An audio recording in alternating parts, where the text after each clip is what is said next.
작년부터 하나님께서 택함을 받은 자들과 맺으신 은혜 언약, 그 은혜 언약을 택함을 받은 자, 그 한 사람의 개인에게 어떻게 적용해 가시는지 저와 살펴보고 계십니다. 하나님께서는 죽어있는 죄인의 영혼을 거듭나게 하시고 그에게 믿음을 주사 그리스도의 복음을 붙들도록 하시고 그리스도의 십자가 공로를 근거로 칭의, 즉 의롭다 칭함을 얻게 하십니다. 그리고 이렇게 의롭다 칭함을 받은 자들을 일컬어 당신의 자녀들이라고 부르십니다. 이것이 오늘 설교 제목에 나오는 양자의 의미입니다. 다시 말해 죄인들을 자녀로 삼으셨다는 뜻입니다. 성경에서 보통 사람을 가리켜 하나님의 자녀라고 할 때 그 의미를 세 가지 경우로 분류할 수 있는데요. 먼저는 하나님의 피조물로서 모든 인류를 하나님의 자녀로 부르는 경우입니다. 신자든 불신자든 모두 하나님께서 만드신 피조물이니까 하나님의 자녀들이라고 부를 수 있다는 것이죠. 그러나 성경은 이렇게 보편적인 의미에서 모든 사람을 하나님의 자녀라고 잘 표현하지도 않고 그런 의미로 표현하더라도 그런 부정적인 뉘앙스를 가진 것이 대부분입니다. 예를 들어 에베소서 2장 2절과 3절에 보면 불순종의 아들들 그리고 진노의 자녀 이런 표현이 나오는데요. 이는 불신자들을 의미합니다. 이렇게 성경은 피조물이란 의미에서 이런 보편적인 인류를 하나님의 자녀라고는 잘 표현하지 않습니다. 성경에서 하나님의 자녀들, 하나님의 아들들로 표현되는 사람들은 보편적인 인류가 아니라 하나님의 언약 백성들을 의미합니다. 로마서 9장 8절에 보면 곧 육신의 자녀가 하나님의 자녀가 아니요 오직 약속의 자녀가 씨로 여기심을 받느니라고 되어 있습니다. 곧 하나님의 자녀라는 말은 구약에서는 약속된 메시아를 믿는 이스라엘, 신약에서는 약속된 그리스도를 믿는 신자들에게 해당하는 그런 호칭입니다. 방금 전에 어린이들이 들은 말씀에 따르면 이 사라의 자손들, 이 사라의 후손들이 여기에 해당이 되겠죠. 그런 의미에서 요한복음은 이렇게 말씀하고 있습니다. 오늘 교동문에 또 나왔던 말씀이죠. 같이 읽어볼까요? 시작. 영접하는 자, 곧 그 이름을 믿는 자들에게는 하나님의 자녀가 되는 권세를 주셨으니 이는 혈통으로나 육정으로나 사람의 뜻으로 나지 아니하고 오직 하나님께로부터 난 자들이니라. 여기서 그 이름은 예수 그리스도의 이름을 말하는 것이죠. 그 이름을 믿는 자들에게는 하나님의 자녀가 되는 권세를 주셨다.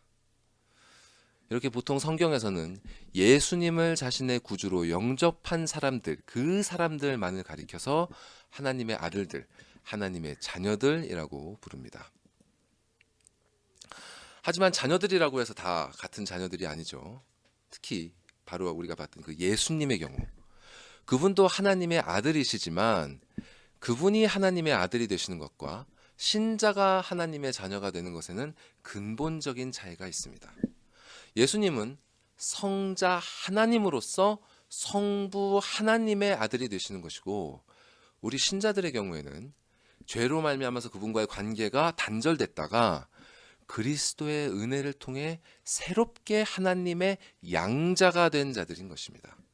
그래서 영어로는 이 교리를 가리켜 adoption, 즉 입양이라고 말합니다.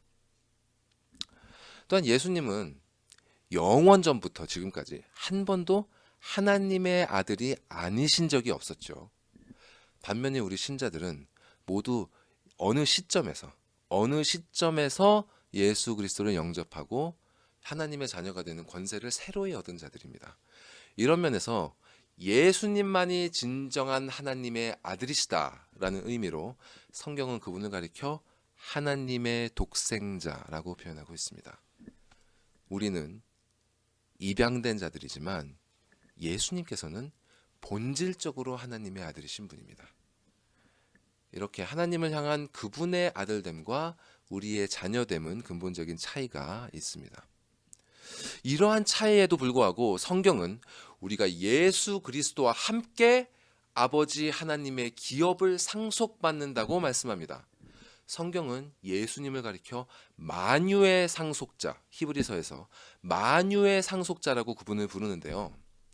로마서 8장 7절은 신자를 가리켜서 이렇게 만유의 상속자이신 그 그리스도와 함께 한 상속자라고 우리를 표현하고 있습니다.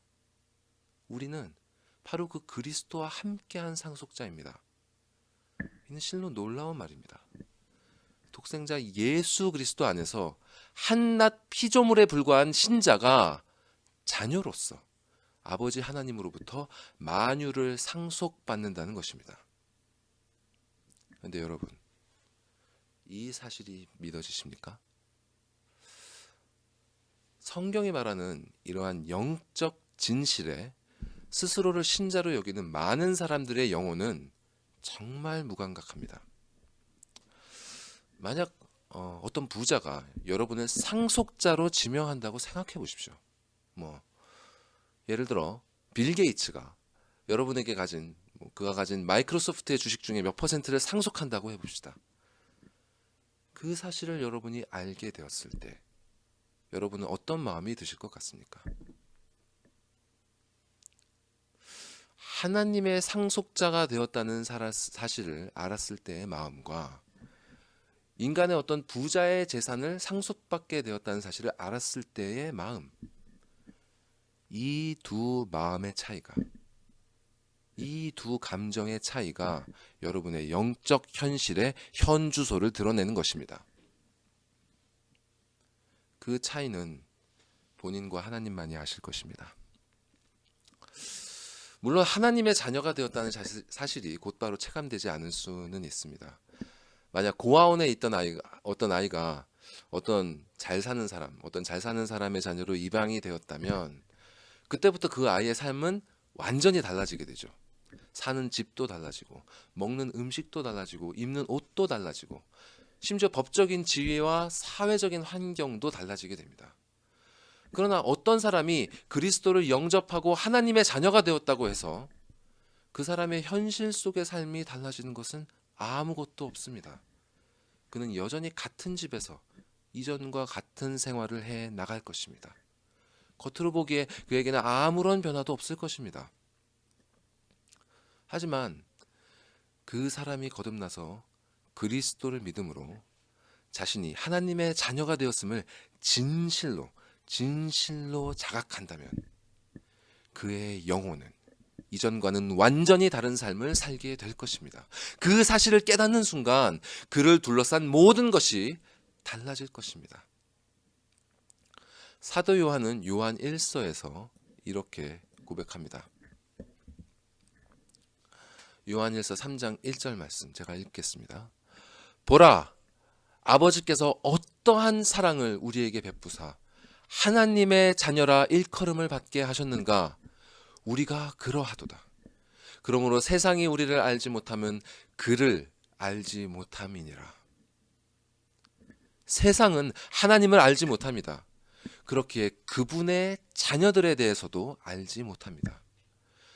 만유의 아버지이신 하나님께서 도대체 얼마나 큰 사랑을 그들에게 베푸셨는지, 그 사랑이 얼마나 크길래 타락한 피조물에 불과한 인간들을 그분의 자녀로 삼으셨는지 이 세상은 알지 못합니다. 그러나 참된 신자는 이 사실을 압니다. 그들이 아직 죄악으로 물든 이 고통의 세상 속에 여전히 머물러 있지만 참된 하나님의 자녀들은 이미 이 세상 가운데에서도 아버지의 사랑을 누리며 살아갑니다. 비록 이 사랑에 대한 그들의 이해는 여전히 부족하지만 신자를 자녀로 삼아주신다는 이 진리, 이 양자의 교리를 배우고 묵상함을 통해 얻게 되는 은혜는 그들로 하여금 이 메마른 세상 가운데에서도 조금이나마 천국의 생명수, 그 생명수의 맛을 맛보게 해줍니다.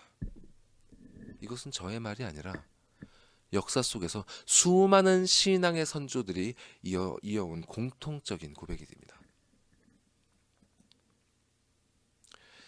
이렇게 이 세상 속에서 조금이나마 천국을 경험하게 되는 이 은혜를 하나님의 자녀로서의 이 세상에서 누리는 특권들, 그런 것들이 정말 여러 가지가 있지만 그 가운데에서 성경에서 가장 강조되는 것 중에 하나가 바로 자유입니다. 자유. 그래서 오늘은 이 자유에 포커스를 맞춰볼까 합니다. 여러분은 자유를 무엇이라고 생각하십니까? 일반적으로 자유라고 하면 뭐 평등이나 공정과 같이 인간이 마땅히 누려야 할 어떤 인권의 개념으로 많이 생각하는데요. 제가 사전을 검색해 보니까 자유를 다음과 같이 정의하고 있었습니다. 자유는 남에게 구속을 받거나 무엇에 얽매이지 않고 자기의 뜻에 따라 행동하는 것, 이렇게 정의되어 있었습니다. 다시, 남에게 구속을 받거나 무엇에 얽매이지 않고 자기 뜻에 따라 행동하는 것. 물론 자유라는 개념을 뭐 법률적으로도 정의할 수 있고 철학적으로도 정의할 수 있고 여러 가지 관점에서 여러 각도의 시각에서 정의할 수 있겠지만 기본적으로 그 근본적인 의미는 자신의 선택과 행동을 자신의 의지만이 결정할 수 있는 것, 이렇게 말할 수 있습니다. 자신의 의지만이 자신의 선택과 행동을 결정할 수 있는 것. 이것을 바로 자유의지라고 부르죠. 여러분, 그렇다면 우리에게는 정말 자유의지라는 것이 있을까요? 몇 년 전에 세상을 떠난 영국의 물리학자 스티븐 호킹이 이런 글을 쓴 적이 있습니다. 그 해석을 읽어보면 모든 것이 결정되었을까요? 그 대답은 그렇다입니다. 하지만 그렇지 않을 수도 있죠.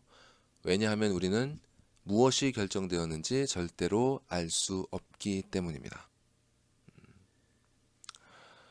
그가 쓴 책에서도 이 말을 하고 강연에서도 이 말을 했다고 합니다. 모든 것이 결정되었는가? 그 대답은 그렇다.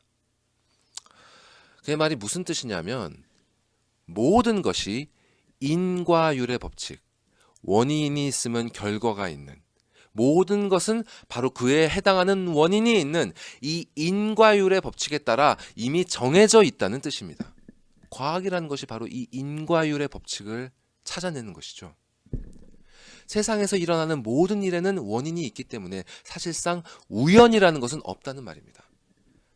비록 과학이 아직 그 모든 인과의 법칙을 밝혀내지는 못했지만 모든 것이, 심지어 우리 인간의 의지마저도 이 인과율의 법칙으로부터 자유로울 수 없기 때문에 사실상 모든 것은 이미 정해져 있다는 것이 이 스티븐 호킹의 주장입니다. 다만 우리는 무엇들이 이미 결정되었는지를 절대로 모두 알 수 없기 때문에 마치 우리에게 자유의지가 있는 것처럼 그렇게 살 수 있다는 것입니다. 이렇게 사실상 자유의지를 완전히 부정하는 사람들이 있는가 하면요, 반대편에서는 적극적으로 인간이 자유의지를 갖고 있다고 주장하는 사람들도 있습니다. 자유의지를 주장하는 어떤 철학 교수는 이런 예를 들었는데요. 제가 말씀드려보면, 자, 만약 제 앞에 다크 초콜릿이 하나 있을 때 저에게 참으로 자유의지가 있다면 저는 그것을 먹을 수도 있고 먹지 않을 수도 있어야 합니다. 물론 여기에는 여러 가지 조건이 전제됩니다.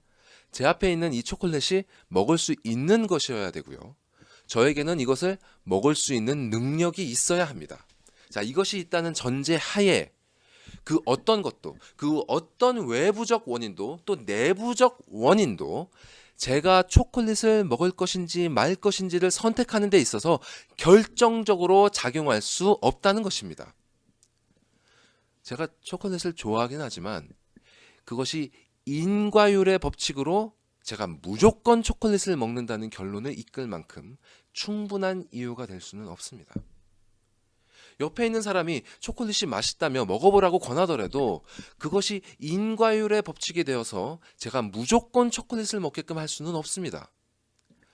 초콜릿 옆에 정말 맛있는 커피 한 잔이 놓여진다고 해도 정말 견디기 어렵겠지만 그것이 제가 무조건 초콜릿을 먹도록 결정할 수는 없습니다. 결국 이 초콜릿을 먹을지 말지를 결정할 수 있는 것은 오직 제 자신의 의지뿐이라는 것입니다. 물론 인간의 실제 현실은 이러한 자유의지를 발휘하기 어려운 경우가 너무나 많습니다. 이렇게 자유의지를 발휘하기 위한 그 전제 조건 자체들이 너무나 이렇게 성립이 안 되기 때문이죠. 스스로 원하는 바가 아님에도 불구하고 강제적으로 어떤 일을 선택하도록 강요하는 일들이 비일비재하고요. 또 그 일을 선택할 만한 능력이 허락되지 않는 경우도 많죠. 그럼에도 불구하고 사람이 참으로 자유롭다는 것은 그 어떤 인과적인 영향으로 인해 사람의 선택이나 행동이 절대적으로 결정되지는 않는다는 것을 의미합니다.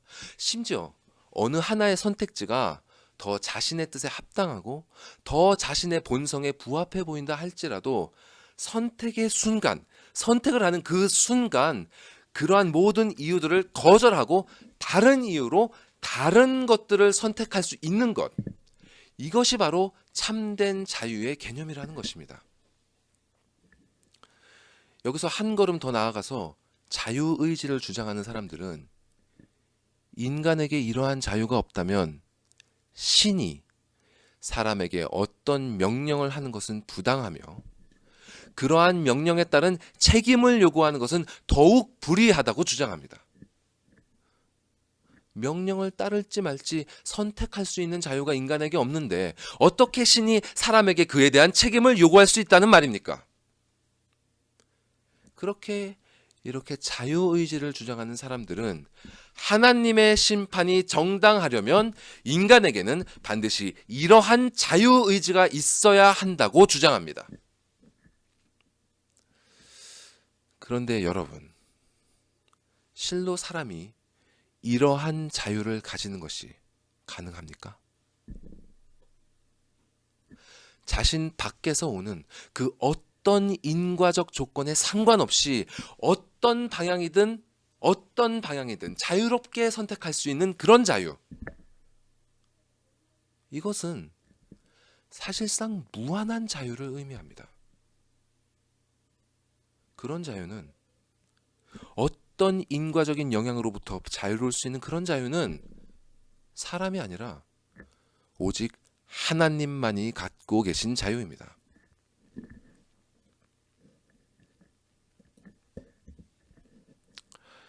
에베소서에선 이렇게 말씀합니다. 다 같이 읽어볼까요? 시작. 모든 일을 그의 뜻에 결정대로 일하시는 이의 계획을 따라 우리가 예정을 입어 그 안에서 기업이 되었으니. 모든 일을 그의 뜻대로 결정하시고 행하시는 분은 오직 하나님 한 분밖에 없습니다. 인간이 이런 자유를 가져야 한다고 주장하는 것은 마치 뱀이 하와에게 이것을 먹으면 네 눈이 밝아지고 선악을 알게 되어 네가 하나님같이 될 거야 라고 기만하는 것과 다를 바가 없습니다. 이러한 자유는 성경이 말씀하는 자유가 아닙니다.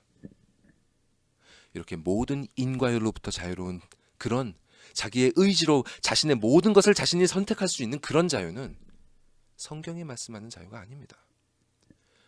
또 반면에 성경은 모든 것이 인과율로 결정되어 있기 때문에 사실상 자유의지는 없다고 말씀하지도 않습니다. 많은 오해가 있는데요. 성경이 가르치는 예정론은 운명론이 아닙니다. 오히려 하나님의 작정하심과 예정하심은 인간이 누리는 자유, 특별히 하나님의 자녀가 누리는 참된 자유의 근간이 됩니다. 하나님의 작정과 예정하심이 없으면 인간은 자유를 누릴 수가 없습니다. 성경은 이 세상의 자유의지를 주장하는 자들이 말하는 것 같은 그런 허황된 무한한 자유를 말하진 않지만 하나님의 자녀가 누리는 참된 자유, 그 참된 자유가 분명히 있음을 명확하게 말씀하고 있습니다.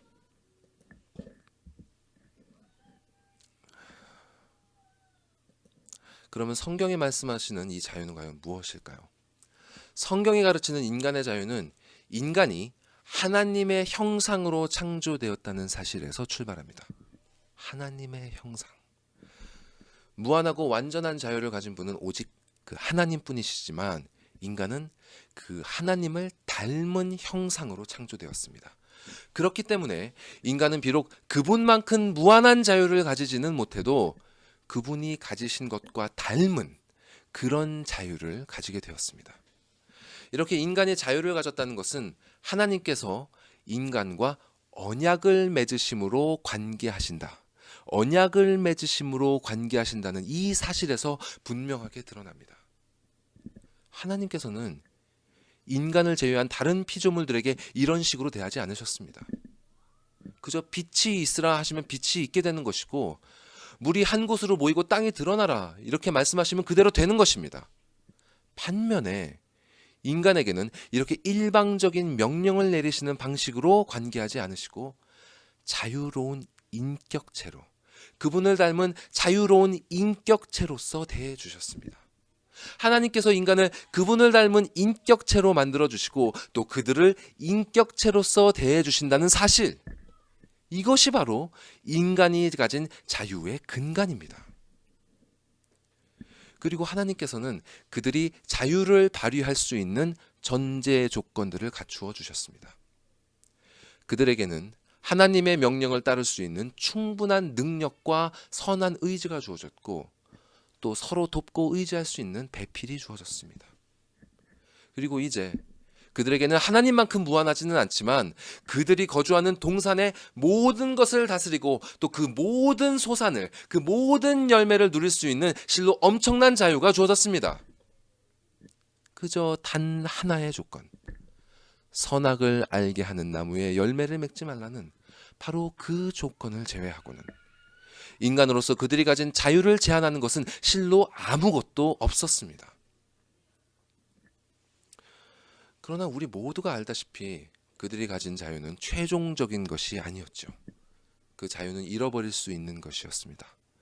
그들은 자신들에게 주어진 이 풍성한 자유를 외면하고 하나님의 무한한 자유를 탐했습니다. 그들에게 주어진 단 하나의 제한마저 없애버리길 그들은 원했습니다. 눈이 밝아지고 선악을 알게 되어 하나님과 같이 되기를 그들은 원했던 것입니다. 선악을 알게 된다 함은 스스로 선악이 무엇인지, 무엇이 옳고 그른 것인지 자신이 판단하고 결정할 수 있는 것을 말합니다. 그들은 스스로 하나님이 되기를 원했습니다.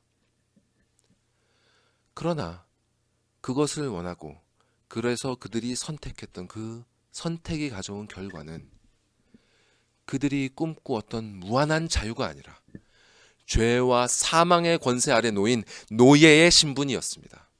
그들이 선하신 하나님 아래에서 자유로울 수 있었던 것은 하나님의 형상을 닮은 그들의 본성 역시 선했기 때문이었습니다. 그들이 하나님과의 언약 아래에서 잠시 동안 자유로웠던 것은 그들의 선한 본성이 그분의 명령에 자발적으로 순종하기를 그동안 선택했기 때문이었습니다. 이렇게 하나님께서 그들과 맺으신 언약과 그들이 행한 이 자발적인 순종은 그들이 가진 자유를 지탱해주는 두 기둥이었습니다. 하나님의 언약과 그들의 순종. 그러나 그들의 어리석은 선택은 이 두 기둥을 무너뜨리고 말았습니다. 이제 자유를 지탱하는 기반을 완전히 잃어버린 인간은 죄의 종노릇을 할 수밖에 없게 되었죠. 여러분 시편 51편에서 다윗의 고백을 통해 살펴보았던 죄의 세 가지 측면 여러분 기억하십니까? 반역, transgression, 부정한 성향, iniquity, 죄, sin. 이 세 가지는 인간이 어떻게 자유를 잃어버렸는지를 잘 설명해 줍니다. 자, 하나님께 반역, 트랜스그레션을 저지른 인간은 이제 하나님께서 주신 그분의 형상을 잃어버리고 부정하고 부패한 성향, 이니퀴티를 가지게 되었습니다. 그리고 한 번 오염된 샘에서는 한 번 오염된 샘물에서는 계속 더러운 물이 나올 수밖에 없듯이 이 부패한 성향을 가진 인간으로부터 나오는 그 모든 행위, 또 그 모든 말들은 sin, 즉 죄가 되고 말았습니다. 이제 인간이 하는 모든 선택은 이 죄로부터 자유로울 수 없게 된 것입니다. 이렇게 하나님은 하나님의 형상을 잃어버리고 그분이 요구하시는 행위 언약의 조건, 즉 율법을 지킬 능력을 완전히 상실해 버린 것입니다. 이렇게 율법을 지킬 능력을 상실하게 되면서 이전에는 인간의 자유의 버팀목이었던 이 하나님의 언약이 이제는 죄와 사망의 멍에가 되어 인간을 노예로 만들었습니다. 이제 행위 언약의 길, 즉 율법이나 양심의 법을 지키는 길은 그저 그들 안에 있는 그 내면의 부패한 성향을 계속 죄로 드러낼 뿐이기 때문에 결국 그들의 길은 사망에 이를 수밖에 없는 것입니다. 이것이 바로 율법 아래에 속한 하갈의 자손들이 처해버린 그 비참한 상태인 것입니다. 이렇게 율법 아래에서 인간이 행하는 모든 행위는 비록 그 자신은 자유롭게 또 자발적으로 그 자신은 자유롭게 자발적으로 자기가 선한 행위를 선택하고 있다 이렇게 생각할지라도 그 내면의 부패한 성향으로 말미암아 그 모든 선택이 죄로 오염되는 것을 피할 수가 없는 것입니다. 이에 대해서 성경은 분명하게 선언하고 있습니다.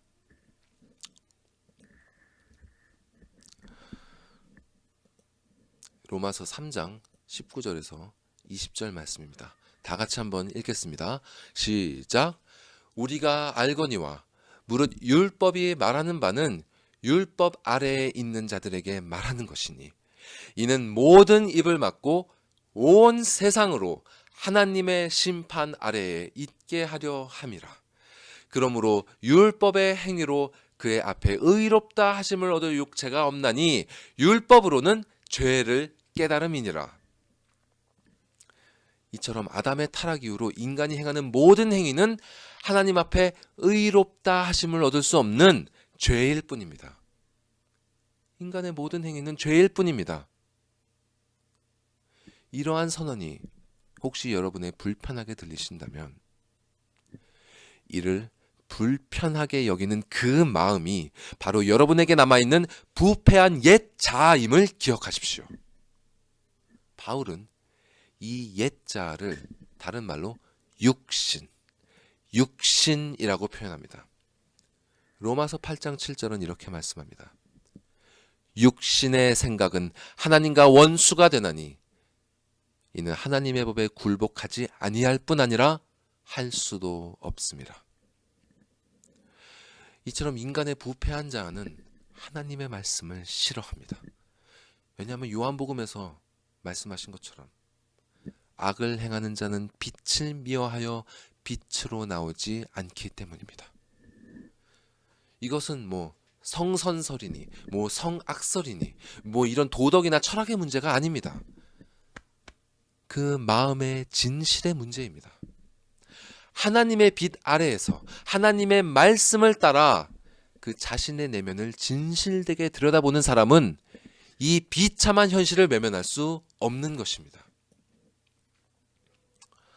저는 요즘 저희 아이들을 대할 때 종종 이러한 진실에 맞닥뜨리곤 합니다.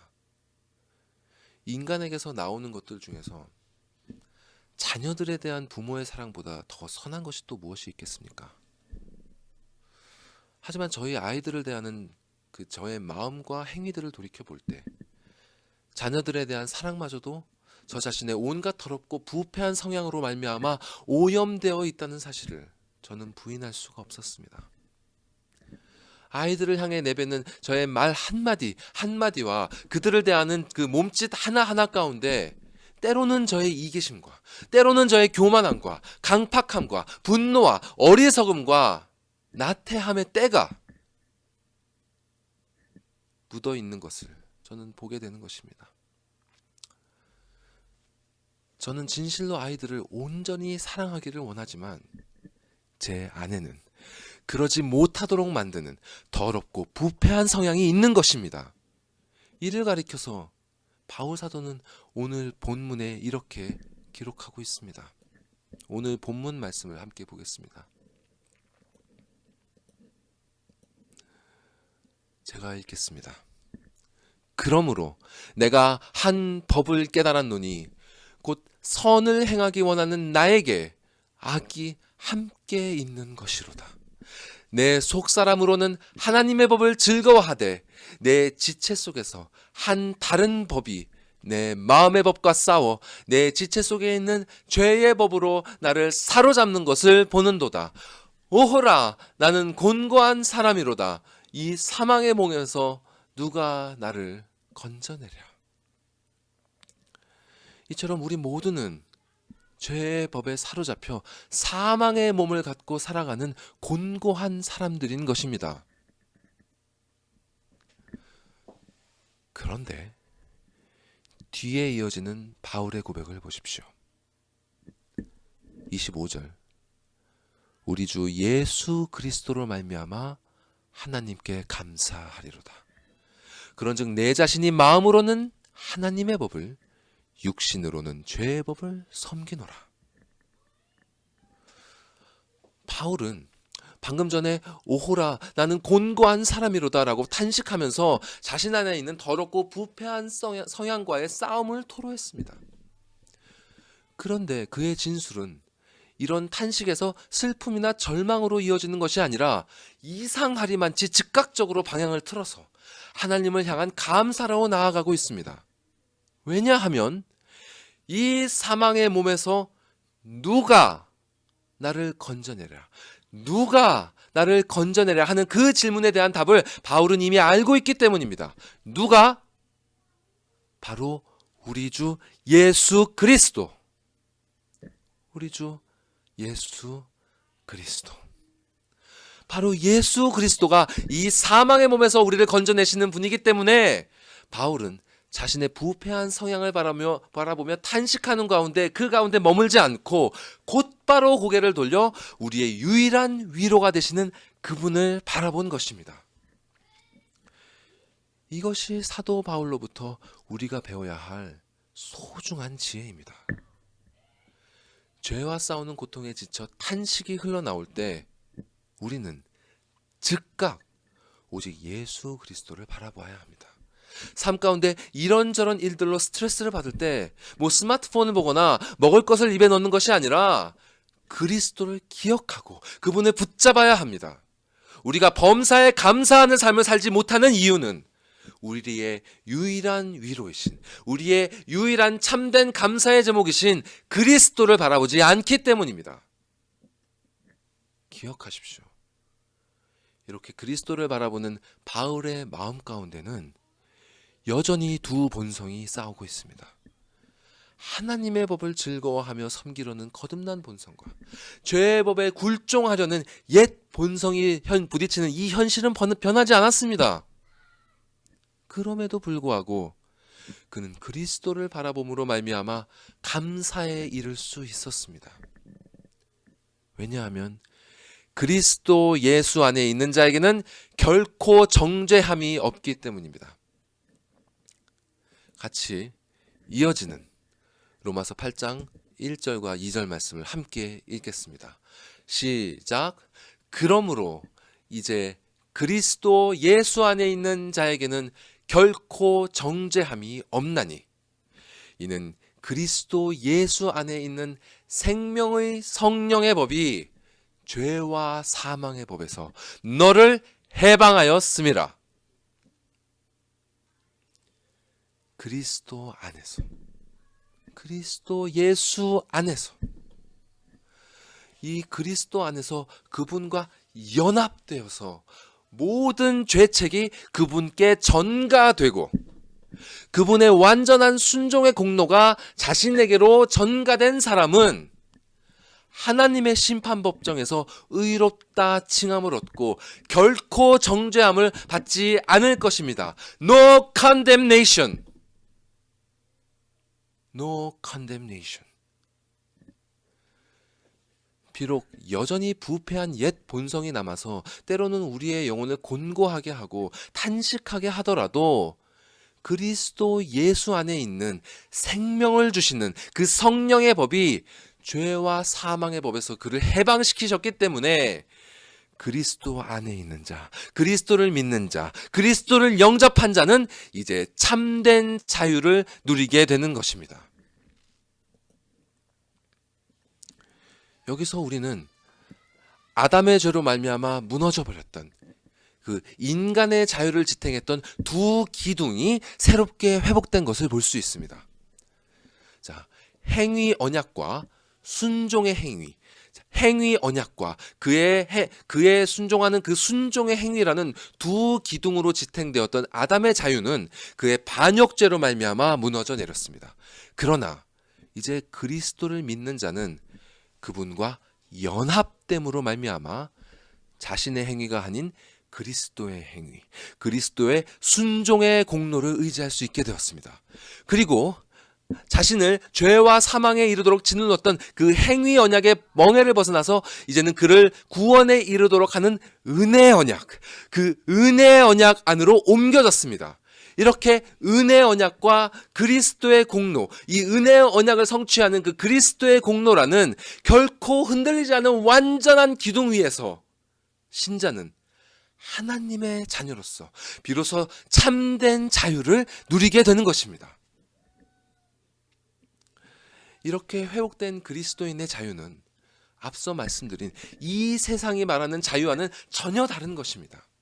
세상이 주장하는 자유는 그 어떠한 인과율의 법칙에도 강요되지 않고 오롯이 자신의 의지로 자신이 가고자 하는 방향을 어떤 방향이든지 선택할 수 있는 것입니다. 자, 이러한 자유는 아무런 방향성도 없고 목적도 없는 것입니다. 아무거나 어떤 방향으로든 내 의지로만 선택할 수 있으면 그것이 자유인 것이죠. 그러나 은혜의 언약 아래에서 그리스도의 공로를 의지하는 신자의 자유는 방향성이 있습니다. Free from, free toward. Free from something, free to something. 죄와 사망의 법으로부터 생명을 주시는 성령의 법으로 향하는 그런 뚜렷한 방향성을 가지는 자유. 이것이 그리스도인의 자유입니다. 웨스트민스터 신앙고백서에서 이런 그리스도의 참된 자유를 이렇게 정리하고 있습니다. 제20장 그리스도인의 자유와 양심의 자유라는 장에 정리된 부분인데 그 앞부분만 제가 따왔습니다. 제가 읽어드리겠습니다. 여러분 잘 따라와 주십시오. 그리스도께서 복음 아래에 있는 신자들을 위해 획득하신 자유는 죄책과 하나님의 정죄하시는 진노와 도덕법의 저주에서 from 거기에서 해방이며 현재의 이 악한 세상과 사탄의 속박과 죄의 지배에서 건짐받음이며 그리고 해로운 고통과 사망에 쏘는 것과 죽음의 승리와 영원한 파멸에서 건짐받습니다. 더 나아가 그 자유는 나아갑니다. toward 하나님에게 자유롭게 나아감과 노예적인 두려움에서가 아닌 어린아이와 같은 사랑과 자발적인 마음에서 하나님에게 복종합니다. 이것이 바로 그리스도인이 이 세상에서 누릴 수 있는 참된 자유입니다. 여러분은 이러한 자유가 무엇인지 아십니까? 이러한 자유의 맛을 경험하신 적이 있으십니까? 세상이 갈망하는 자유는요, 탕자가 아버지의 유산을 받아 먼 나라로 가서 행했던 그런 것과 다를 바가 없습니다. 자, 먼 나라, 자신이 누구인지 아무도 모르는 곳, 그런 곳에서, 그렇기 때문에 아무런 어떤 외부의 시선이나 사회적 압박이나 법적인 구속을 받지 않는 그런 곳에서 자신이 원하는 것은 무엇이든지 할 수 있는 충분한 돈과 능력을 가지고 그 어떤 것에도 구애됨이 없이 어떤 방향이든지 자신이 갈 바를 원하는 대로 결정하는 것, 이것이 바로 그 먼 나라에서 잠시나마 탕자가 행사했던 자유였습니다. 이것이 아마 이 세상의 대부분의 사람들이 원하고자 하는 그런 자유이고, 그 나라가 이 세상의 대부분의 사람들이 가고자 하는 유토피아일 것입니다. 그러나 이 탕자가 누렸던 이 자유가 참된 자유가 될 수 없는 것은 이러한 자유의지를 발휘하는 당사자가 바로 탕자이기 때문입니다. 행위 언약 아래에서 죄로 부패한 인간에게 자유의지는 실상 전혀 자유가 아닙니다. 그들이 결정하는 삶의 모든 선택지들은 단 하나의 예외도 없이 모두 영원한 사망의 길로 귀결되는 외통수들일 뿐입니다. 어떤 길을 선택하든 이 결론을 벗어날 수 없는 것입니다. 여러분, 타락한 자녀들은 그들의 부모가 없을 때 자유를 누립니다. 자신 안에 있는 그 부패한 본성을 마음껏 쏟아내는 것, 그거를 자유라고 여기면서 갈망합니다. 그러나 은혜를 받은 자녀들은 그들의 부모와 함께 할 때 가장 큰 자유를 누립니다. 그들은 자유롭게 부모에게 다가가며 부모의 품에 마음껏 자신의 몸을 던지며 기쁨을 누립니다. 이렇게 부모의 품 안에서 자녀가 참된 자유를 누릴 수 있는 이유는 부모와 자녀의 관계가 화목하기 때문입니다. 여러분은 우리 아버지 하나님과 화목하십니까? 예수 그리스도께서 우리를 위한 화목제물이 되사 우리를 하나님과 화평하게 하셨습니다. 로마서 5장 1절은 말씀합니다. 같이 읽어보시겠습니다. 시작. 그러므로 우리가 믿음으로 의롭다 하심을 받았으니 우리 주 예수 그리스도로 말미암아 하나님과 화평을 누리자. 이제 아버지의 노여움에서 벗어난 자녀들은 어린 아이와 같이 그분을 사랑하며 자발적으로 기쁘게 아버지의 영의 인도함을 받습니다. 이제 율법은 그들에게 더 이상 멍해가 아닙니다. 이제 하나님의 법, 아버지의 말씀, 그 부모의 말씀을 따르는 것은 그들에게 기쁨이 됩니다. 왜냐하면 그 말씀이 얼마나 그들을 사랑하심에서 말미암아 나온 말씀인지를 그들이 이제 이해하기 때문입니다. 비록 이 세상에 있는 동안에는 여전히 그 옛 본성의 회방으로부터 완전히 벗어날 수 없지만 그 어떤 것도 아버지께서 주신 이 은혜의 언약과 그리스도께서 성취하신 이 완전한 순종의 공로를 흔들 수 없기 때문에 신자는 이 그리스도를 바라볼 때마다 참된 안식과 평안을 누리며 성령님, 이 성령 하나님의 손을 붙잡고 자발적으로 그분의 말씀을 기쁘게 따르면서 자유롭게, 참으로 자유롭게 우리 아버지께서 창조하신 이 만유를 누리며 살아갑니다. 여러분이 참으로 그리스도인이라면 이 자유가 바로 여러분의 것입니다. 갈라디아서는 이렇게 말씀합니다. 그리스도께서 우리를 자유롭게 하려고 자유를 주셨으니 그러므로 굳건하게 서서 다시는 종의 멍에를 매지 말라.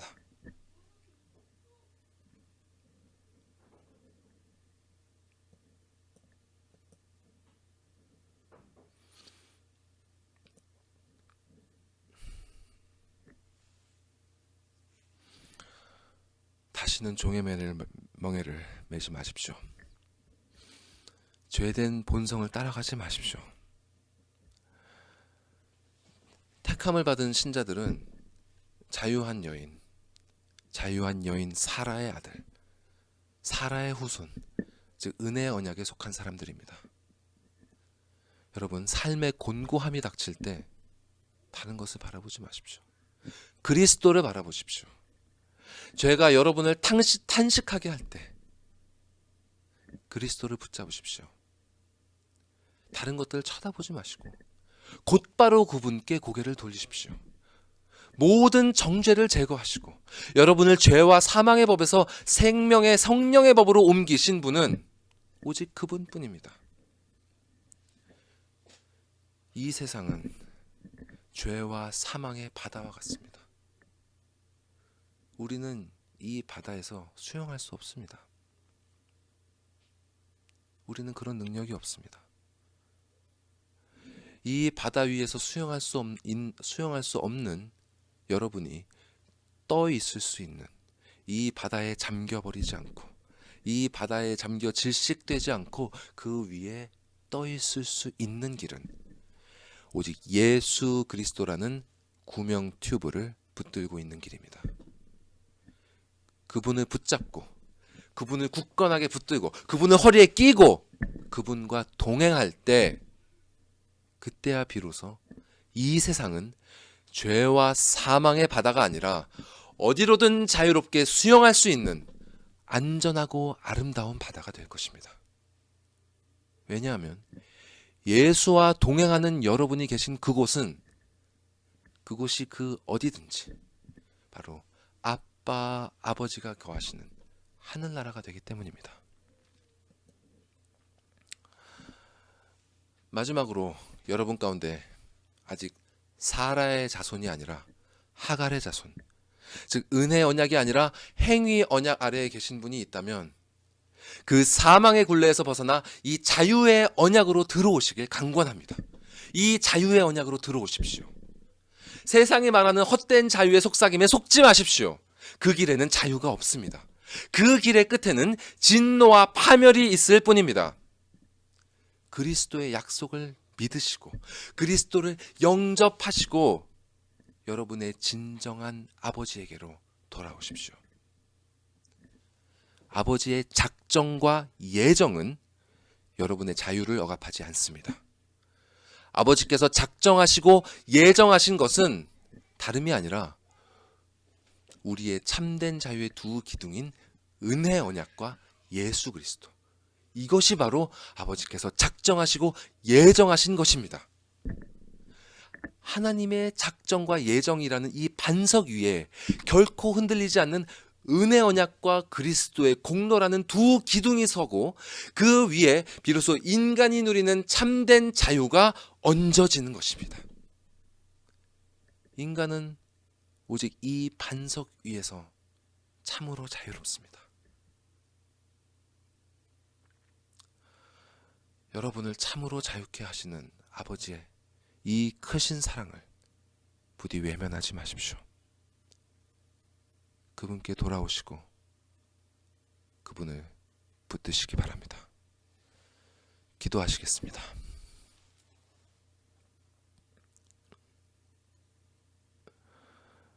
사랑과 은혜가 충만하신 아빠, 아버지 하나님, 우리를 태초부터 예정하시고 우리를 위하여 은혜의 언약과 그 언약을 성취하시는 중보자 예수 그리스도를 예비하시고 당신께서 정하신 때에 보내사 그 모든 것을 당신께서 친히 완성시켜 주심에 감사드립니다. 그렇게 완성하여 주신 그 은혜로운 선물을 이제는 성령 하나님을 보내셔서 우리에게 듣게 하시고 우리의 마음 가운데 믿음으로 그 선물을 받아들이게 하시고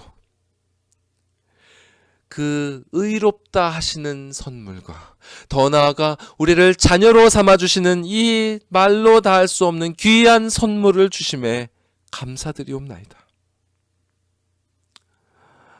아버지요, 아직도 우리 눈엔 어두움이 있고 우리 내면에는 옛 자아가 있어 죄와 사망의 멍에로 우리를 얽어매려 하고 있사오니 주님, 우리의 어두운 눈을 밝히사 다른 것이 아니라 오직 그리스도를 바라보게 하시고 그분의 공로 안에서, 그분의 사랑 안에서 그 모든 정죄의 멍에를 벗어버리고 은혜 안에서, 아버지의 품 안에서 주께서 허락하시는 말로 다할 수 없는 이 천국의 참된 자유를 맛볼 수 있게 하여 주시옵소서. 비록 이 세상은 죄와 사망이지만 이곳에서 사는 이 기간 동안에도 이 천국이 비록 부분적이나마 우리에게 허락되어 있음을 당신의 자녀들이 잊지 않게 하시고 이 천국이 예수 그리스도, 그분께서 주시는 말씀, 그리고 그 말씀을 통해 역사하시는 성령님을 통하여서 우리 안에 이루어지고 있음을 깨닫게 하여 주시옵소서. 이곳에 모인 한 사람도 빠짐없이 이 은혜로운 선물, 이 은혜 언약 안에서 제외되지 않게 하여 주시옵소서. 이 모든 말씀 우리 구주 예수 그리스도의 이름으로 기도드리옵나이다. 아멘.